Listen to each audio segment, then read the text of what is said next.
Once upon a very recent time, somewhere between the White House Situation Room and Sunnyvale Trailer Park, an American administration discovered a governing principle more potent than realism, more flexible than liberalism, and infinitely more entertaining than multilateralism.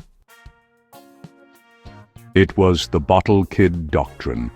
Throw first. Ask questions never. Blame someone else.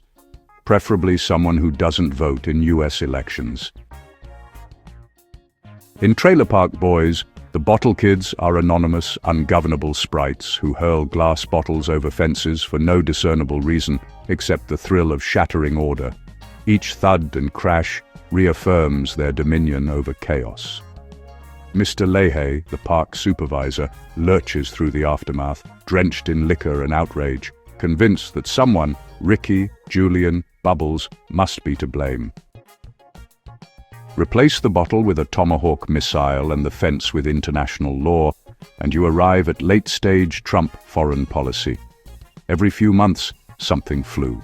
Missiles into Syria, bombers to Iran, drones over Somalia, naval shows of force wherever cameras happened to roll.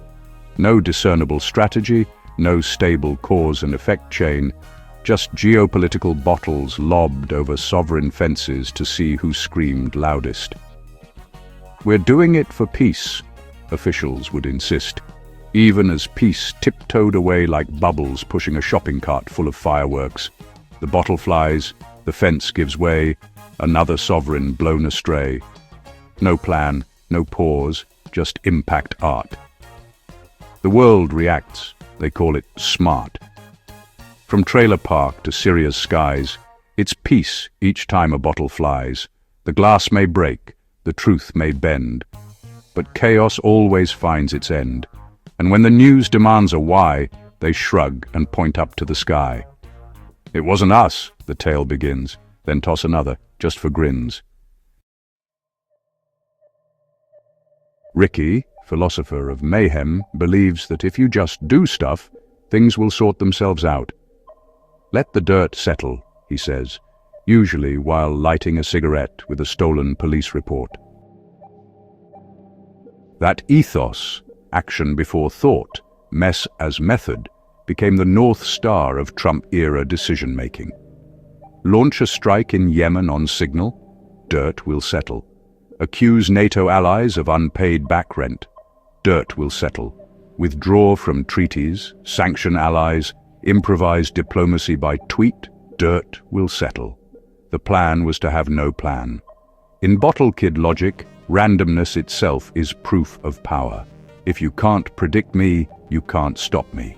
Each act of impulsive aggression became a kind of performance art, an assertion of dominance through sheer unpredictability. Like Ricky vanishing behind a dumpster after throwing a bottle, the administration would ignite a media firestorm and disappear into plausible deniability. Maybe it was us. Maybe it was a rogue unit. Maybe it was Obama's fault. Who's to say? If you just do shit, it'll sort, says Ricky, filing at the court. Forget the plan, just make a scene. Then vanish where you can't be seen. Each policy's a dart in flight, no map, no chart, just sheer delight. Like Ricky, vanishing from view, they leave the mess for someone new. The dirt will settle, maybe not. But who remembers what they shot? By then, a new one's in the air, and Ricky's halfway down the stair. Mr. Leahy is every rules-based institution, tired, indignant, convinced that citing the code of conduct will restore sanity. He demands order, the bottle kids deliver glass. In this world, the spectacle is the substance. International law becomes the fence bottles bounce off. Diplomacy is something to undercut via Twitter. NATO is set dressing for a televised brawl. Each chaotic act, missile strike, withdrawal, insult or executive order, generates a self-sustaining narrative loop. The event creates outrage. Outrage demands explanation. Explanation becomes justification. Justification invites the next event. The policy itself is usually forgotten before the next news cycle. The image of dominance endures. Leahy reads rules like sacred scroll, while bottles smash and chaos rolls. He cites the code, insists on peace. But glass keeps flying without cease. The order's there, but no one cares. It drowns beneath the viral shares. Each strike becomes a headline song, a show that never lasts too long. The structure groans, the press reacts. The next event distracts the facts. The law is now a fence to breach. And bottles, well, they're freedom speech.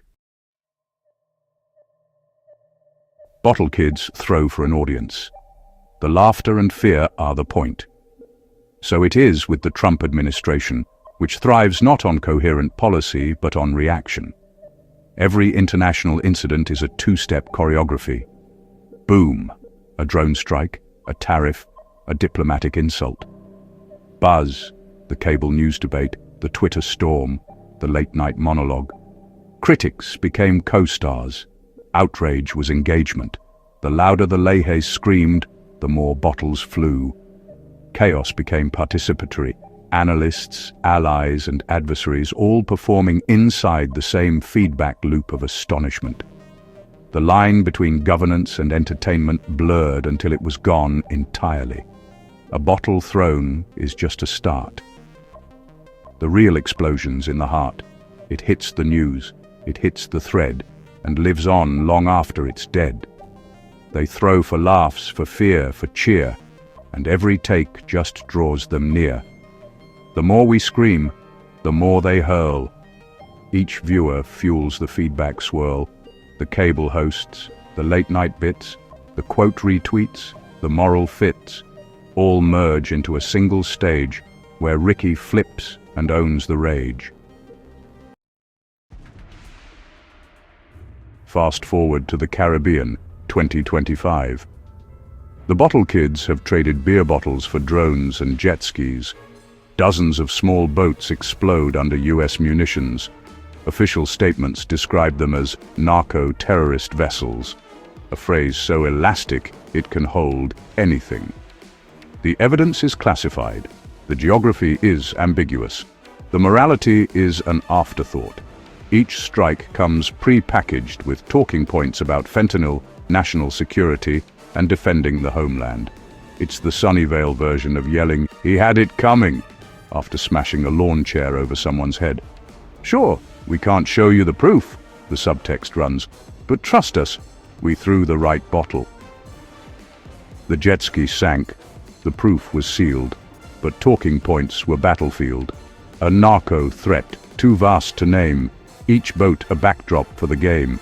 No photos, maps, or names were shown, just clips of things already blown. A perfect crime in policy, where classified means trust in me. It doesn't matter what we hit. We've got a term that makes it fit. The chair got smashed, but not in vain. The story plays. Reset the frame.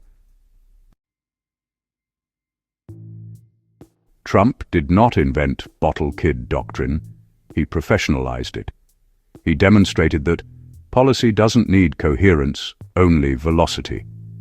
Accountability is optional if entertainment is reliable. War becomes branding when narrated fast enough. The method spread because it works, not in solving problems but in monopolizing attention. Every time calm threatens to return, another bottle flies.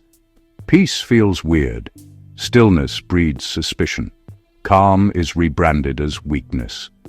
The state learns to live like Sunnyvale in the eternal aftercrash, the moment just after the glass hits, when everyone's shouting and the next bottle is already in flight. Each bottle burst became the brand. No need to lead, just make it land. Don't fix the world, just own the screen, and never say just what you mean. The calm is feared, the stillness cursed, for peace can't trend unless it's burst.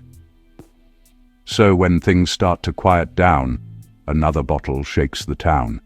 From boardrooms down to Bubbles' shed, they teach, make noise, or else you're dead. It doesn't fix, it doesn't last. But boy, it gets attention fast. We inhabit a world shaped by the bottle kid doctrine. Act first, narrate later, sell the story before anyone asks for proof. From Washington to the Caribbean, from press briefings to drone feeds, the governing logic is spectacle sustained by amnesia. Whether you're a fisherman off Trinidad or a diplomat watching your alliance unravel on television, you're living within the blast radius of someone's performative chaos. Just hope the next bottle misses, because these kids don't throw glass anymore. They fly drones. The winds of shit return once more, and no one's safe behind the door. From fishing boats to foreign halls, we brace for glass before it falls. Each drone is just a bottle dressed in shiny steel and PR vest. It flies with purpose, vague but loud, then vanishes into the cloud. And Ricky laughs, a beer in hand. Don't worry, bud, it's all been planned.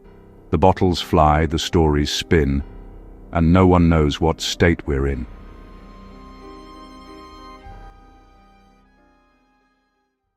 And lo, two witnesses cast the glass, through smoke and screens where empires pass.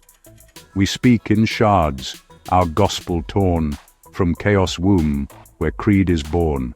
The wind is thick with shattered prayer. The kings are drunk on captured air. Subscribe, for truth must be revealed. We speak to show what can be healed.